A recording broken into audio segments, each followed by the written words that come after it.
ప్రకాశం జిల్లా పొదిలిలో ఉద్రిక్తత నెలకొంది. సల్లూరు గ్రామస్తులకు పోలీసులకు మధ్య తోపులాటకు దారితీసింది. సల్లూరుకు చెందిన వెంకటేశ్వర్లు అనారోగ్యంతో మృతి చెందగా అంత్యక్రియలను మరో సామాజిక వర్గం వాళ్ళు అడ్డుకున్నారు. దీంతో రంగంలోకి దిగిన పోలీసులు నిన్న అర్ధరాత్రి అంత్యక్రియలు పూర్తి చేయించారు. ఇవాళ బాధిత కుటుంబానికి బీసీవై అధ్యక్షుడు రామచంద్ర యాదవ్ పరామర్శించి న్యాయం చేయాలంటూ పొదిలి పోలీస్ స్టేషన్ ముందు ధర్నా చేపట్టారు.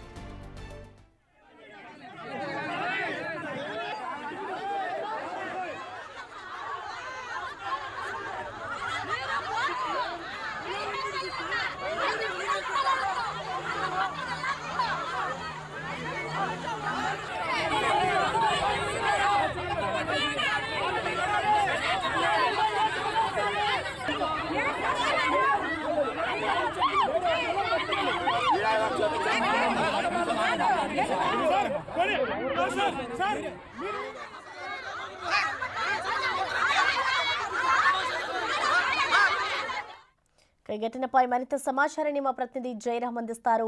జయరాం, చెప్పండి, అసలు వేరొక వర్గం అంత్యక్రియని ఎందుకు అడ్డుకుంది? దీనికి సంబంధించిన అప్డేట్స్ ఏ విధంగా ఉన్నాయి? అలాగే ప్రస్తుతం అక్కడ పరిస్థితి ఏ విధంగా ఉంది జయరాం?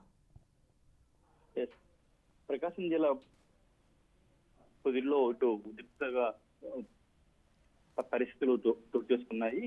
నిన్న ఇటు సాలూరు గ్రామంలో యాదవ్ కమ్యూనిటీకి చెందిన వెంకటేశ్వర అనే వ్యక్తి అయితే నిన్న ఇటు విజయవాడలో చనిపోయారు. అయితే నిన్న ఇటు వెంకటేశ్వర డెడ్ బాడీని గ్రామానికి తీసుకొచ్చారు. అయితే అంత్యక్రియలు చేయడానికి అయితే గ్రామంలో అయితే శ్మశాన వాటికి వెళ్ళారు. అయితే అక్కడ ఒక గ్రామంలో ఒక వర్గం అయితే ఈ వెంకటేశ్వర్లు ఇక్కడ ఖననం చేయడానికి వీల్లేదంటూ కూడా అయితే అడ్డుకున్నారు. ఈ నేపథ్యంలో అక్కడ గ్రామంలో రెండు వర్గాలు అయితే పెద్ద ఎత్తున గొడవ చోటు చేసుకుంది. ఈ నేపథ్యంలో ఇటు రెవెన్యూ పోలీస్ యంత్రాంగం రోజు స్పందించి నిన్న సాయంత్రం అయితే వెంకటేశ్వర్ల యొక్క అంత్యక్రియలు పూర్తిగా ముగిశాయి. అయితే సమాచారం అందుకున్నటువంటి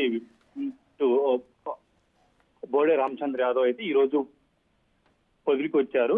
ఆ సందర్భంగా నిన్నైతే ఎవరైతే అడ్డుకున్నారో వారి పేరుని ఎఫ్ఐఆర్ నమోదు చేయాలని కూడా అయితే స్టేషన్ ముందైతే కూర్చొని ఆందోళన వ్యక్తం చేశారు. కాబట్టి అక్కడ స్థానిక పోలీసులకు రామచంద్ర యాదవ్ అయితే తోపులాట జరిగింది. వెంటనే నిన్న బాధితులపై ఎవరైతే నిన్న అడ్డుకున్నారో వారిపై కూడా ఎఫ్ఐఆర్ నమోదు చేయాలని అయితే రామచంద్రరావు అయితే డిమాండ్ చేయడం జరిగింది. Okay, thank you Jayaram.